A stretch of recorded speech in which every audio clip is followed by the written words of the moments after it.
Hello guys, welcome back to my YouTube channel. I hope you all are doing well. My name is Jagriti and I am a cabin crew.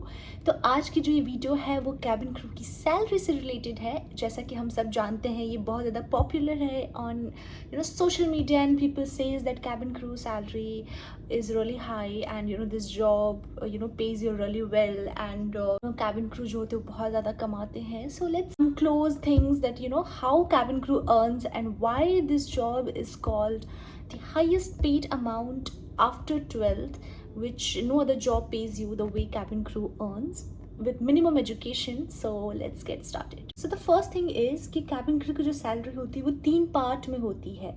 Now one is basic, one is your flying allowance and another is your layover allowance.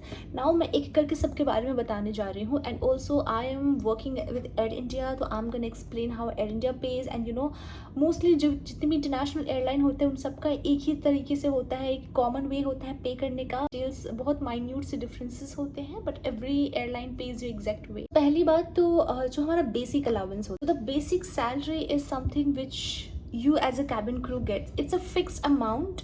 Okay, ये आप duty करो या ना करो, आप अगर available हो duty पे पूरे महीने and like even though you don't fly और you get to fly, okay, आपको ये अमाउंट मिलेगा ही मिलेगा. That's your basic amount. Now every airline has different basic amount. Air India का बेसिक अमाउंट अलग है, एक्सपीरियंस के लिए बेसिक अमाउंट अलग होते हैं, फ्रेशर के लिए अलग होते हैं. अगर आप किसी दूसरे एयरलाइन से आए हो, you might work as a cabin crew only, but since your experience is count तो आपका बेसिक अलाउंस थोड़ा अलग होगा. तो that's how basic allowance is called. Now in Air India your basic allowance is somewhere like I am talking about cabin crew basic allowance will be lying between 22,000, which is your fixed amount. You will be getting it no matter what. अगर आप fly करो या ना करो महीने में, your basic allowance is something which is fixed amount and you will get it. Now this is what basic allowance is. Second जो हमारा आता है that is your flying allowance. Now flying allowance is something which is little tricky for other people to understand, those who are not in aviation, but मैं इसको जितना simple कर सकती हूँ कर रही हूँ. फ्लाइंग अलाउंस जो आपका होता है, every hour you fly, every hour का एक अमाउंट होता है which you get. Now as a crew we are expected to fly as per DGCA. आप 100 आवर या फिर 110 आवर से ज़्यादा फ्लाई नहीं कर सकते हो महीने में, ठीक है.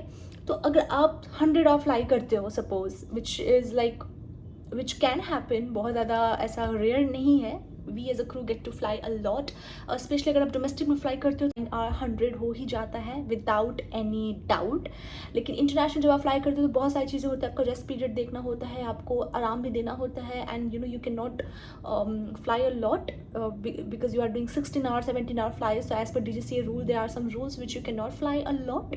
लेकिन अगर सपोज मैं फ्लाई कर रही हूँ महीने में 50 घंटे एज अ क्रू और 60 घंटे एज अ क्रू, तो हमारी जो सैलरी होती है फ्लाइंग अलाउंस वो हर एक घंटे का हमें एक अमाउंट मिलता है. नाउ हमारा पर आवर का जो अमाउंट है which is 375 as a crew we are getting.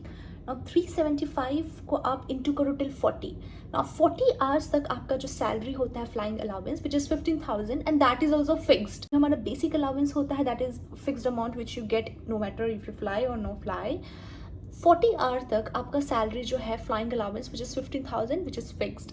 Now even if you don't fly 40 hours, okay, अगर आप महीने में केवल 30 घंटे फ्लाई किए हो सपोज और only 20 hour you flown, you will eventually get 15,000 for sure. So along with your basic you will be getting 15,000 if you are available for duty. You will be getting 15,000 for sure. So that's how a cabin crew gets from flying allowance. Now अगर आपका 40 hours से above हो गया तो airline ने 40 hours के बाद हम हर 10 घंटे पे आपका जो सैलरी है वो इंक्रीज़ किया है फ्लाइंग अलाउंस. जैसे कि 40 आवर तक 375 मिल रहा था. नाउ 40 से 50 आवर तक आपका 450 है अमाउंट पर आवर. तो if you are flying above 50 और if you are flying above 60, और 50 से 60 में भी आपका अमाउंट बढ़ जाता है. तो that's how we as a cabin crew gets from flying. This is what our flying allowance is. I hope it clears you all कि फ्लाइंग अलाउंस जो होता है एक लिमिटेड आवर तक फिक्स रहता है, आपको वो मिलेगा ही मिलेगा even if you don't fly और यू फ्लाई। ओके, नाउ ये जो अमाउंट है और ये जो आवर का सिलेक्शन है कि इस आवर तक आपको उतने पैसे मिलेंगे ही मिलेंगे, ये हर एक एयरलाइन में अलग अलग होता है। I was with Go Air, तो गो एयर में अलग था, इंडिगो में अलग है, स्पाइस में भी अलग है, एयर इंडिया में अलग है। Okay, even if you talk about international airlines, उसमें भी अलग ही है। तो since I am working with Air India, so I will give you clarity about Air India or Indian airline more precisely. Now let's talk about labor allowance, and that is my favorite allowance amongst our cabin crew salary. जो labor allowance होता है इसमें बहुत सारी चीज़ें हैं which I will like to share with you all, क्योंकि बहुत सारी चीज़ों को ध्यान में रख के labor allowances बनते हैं हमारे। देखिए, अगर आप एयर इंडिया के क्रू हो, अगर आप इंटरनेशनल फ्लाई करते हो, तो आपका जो लेबर अलाउंसेस होता है हर एक एयरलाइन में अलग अलग है। क्योंकि मैं डोमेस्टिक लेबर कर रही हूँ, so per night I stay in different city, तो मुझे हर नाइट का 1000 रुपीज़ मिलता है। दैट्स कॉल्ड लेबर allowance in domestic. So as a Air India crew night, if I stay in different city in India, I'll be getting 1000 rupees. Okay, now if I stay for 3 days or if I stay for 2 nights, okay, I'll be getting 2000 rupees for that particular stay in. Like to highlight on international, since I'm doing quite a lot of international sectors, I'll be sharing with you all कि international में कैसे हमें company पे करती है। हमें company ने एक फॉरेक्स कार्ड देते हैं जिसमें company put some money for international allowances। जैसे कि अगर मैं लंदन जा रही हूँ, ठीक है, तो हर एक नाइट का पैसा हमें मिलता है। जैसे कि if I am staying 1 night, I am getting $163 for London layover. Now if I'm going on Dubai layover probably, तो डॉलर जो है वो फ्लक्चुएट करेंगे। हर एक सिटी का अलग अलग अमाउंट है। जैसे कि लंदन का 163 है, प्रॉब्ली हांगकॉन्ग का $95 होगा और सिंगापुर का 95 होगा, जापान का 150 होगा। तो दैट्स हाउ वी गेट लेबर अलाउंसेस।